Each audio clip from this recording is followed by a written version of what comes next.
트레일러 한 편이 공개되자 전 세계 게이머들이 약속이라도 한 듯 똑같은 반응을 보였어요. 잠깐, 이거 스텔라 블레이드 아니야? 시프트업의 후속작 스텔라 블레이드 블러드레인. 비에 젖은 거대한 도시를 무대로 이비라는 새 주인공이 등장합니다.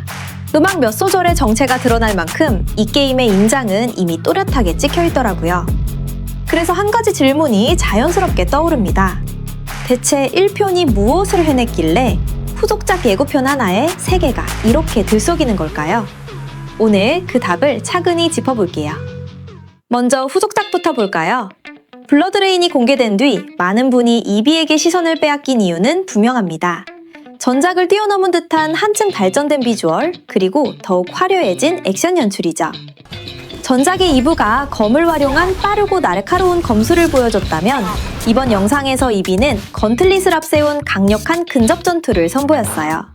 묵직한 타격감과 화려한 액션은 전작의 장점을 그대로 잇대 한 단계 더 나아간 모습을 기대하게 만들었습니다.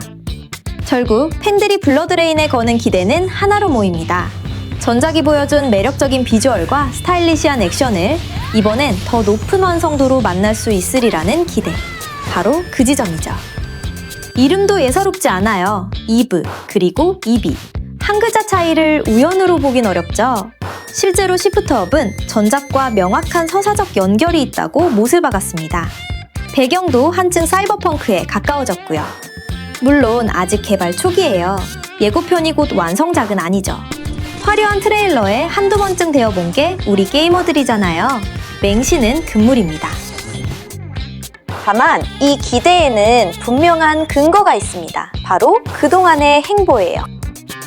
첫 번째, 시프트업은 출시 후에도 유료 DLC가 아니라 무료 업데이트로 보스 챌린지, 포토모드, 시즌 테마를 꾸준히 더했어요. 그 결과가 제법 상징적입니다. 출시 1년 뒤 PC판에서 평론가 점수가 81점에서 84점으로 올랐습니다. 시간이 지날수록 점수가 오르는 게임은 업계에서도 흔치 않아요. 두 번째, 만드는 사람의 태도입니다.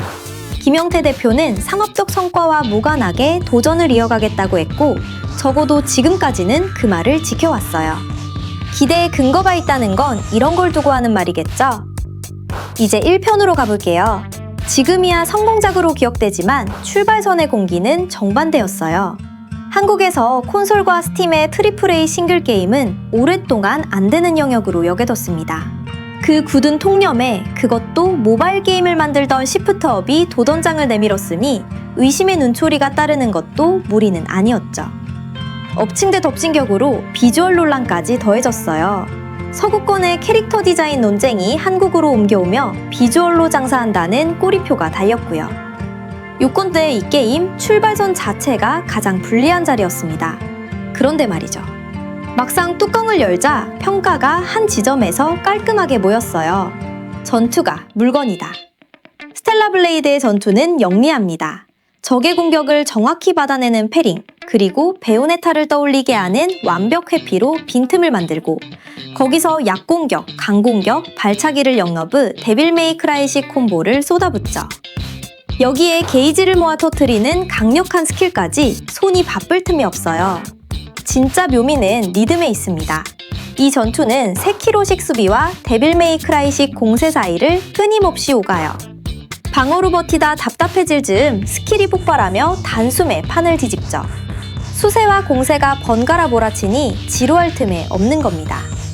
오죽하면 가장 야박한 점수를 준 리뷰조차 전투만큼은 엄지를 치켜들었을 정도니까요. 여기에 카메라 연출과 그래픽이 손맛을 한층 끌어올려요. 189곡에 달하는 방대한 OST, 출시 시점 기준 보기 드물게 매끄러웠던 최적화까지. 그 화제의 비주얼은 사실 이 탄탄한 토대 위에 얹힌 활용정정이었던 셈이에요. 순서가 거꾸로 알려졌을 뿐이죠. 여기에 콜라보 DLC도 2편 더해졌는데 성격이 사뭇 달라요. 하나는 니어 오토마타 콜라보, 2B와 A2의 슈트, 수집 요소가 들어왔습니다. 새 스토리나 맵은 없지만 두 게임을 모두 사랑한 팬이라면 이것만으로도 충분히 흐뭇했을 거예요. 다른 하나는 승리의 여신 니케 콜라보. 이쪽은 조금 더 알차요. 니케의 캐릭터 홍련과의 보스전에 니케 특유의 사격 미니게임까지 얹었군요. 본편을 끝낸 뒤에도 패드를 놓지 못하게 만드는 시프트 업 다운 마무리였습니다. 그리고 그 모든 것은 숫자로 남았어요. 평론가 점수 메타크리틱 81점. 준수합니다. 다만 경악할 수준은 아니죠. 그런데 유저 평점이 9.2점. PS5로 나온 모든 게임을 통틀어 유저 평점 역대 1위였어요. 평론가의 팬이 아니라 제 돈 내고 엔딩까지 본 사람들이 매긴 점수라는 점에서 무게가 다르죠. 판매량은 출시 3일 만에 100만, 누적 600만 잔을 넘겼어요. 국산 싱글게임 역사상 최고 성적이고 2024 대한민국 게임 대상 7관왕이 그 뒤를 따랐습니다. 흥미로운 건 이거예요. 스팀 이용자의 57%가 게임을 100개 이상 보유한 골수 게이머였어요. 눈 높은 사람들이 지갑을 열었다는 뜻이죠.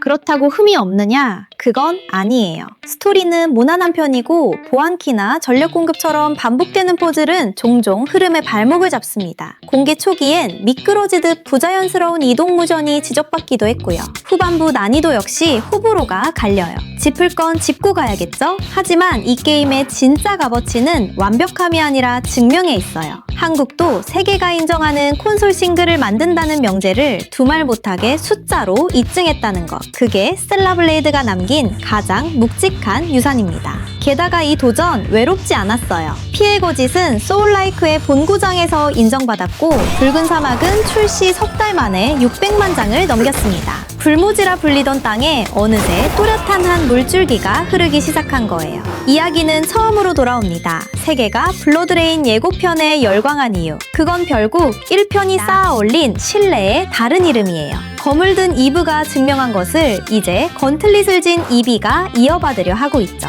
그러니 아직 1편을 만나지 않으셨다면 지금이 가장 좋은 때예요. 후속작이 도착하기 전에 이 모든 이야기의 첫 페이지를 직접 넘겨보시길 권합니다. 게다가 타이밍도 좋아요. 마침 스팀에서 할인을 하고 있거든요. 일반판이 33% 할인해서 42,000원대, 그리고 DLC까지 다 들어간 컴플리트 에디션이 56,000원대입니다. 본편만 즐길지 니어와 니케 콜라보 DLC까지 통째로 갈지 그건 취향껏 고르시면 되고요. 할인이 언제 끝날지 모르니 관심 있으셨다면 이번이 구매 접기예요. 정가로 사고 나서 다음날 할인 뜨는 것만큼 속상한 일도 없잖아요. 스콘게임이었습니다. 다음 영상에선 또 한 편의 이야기를 들고 찾아뵐게요. 구독과 좋아요는 큰 힘이 됩니다.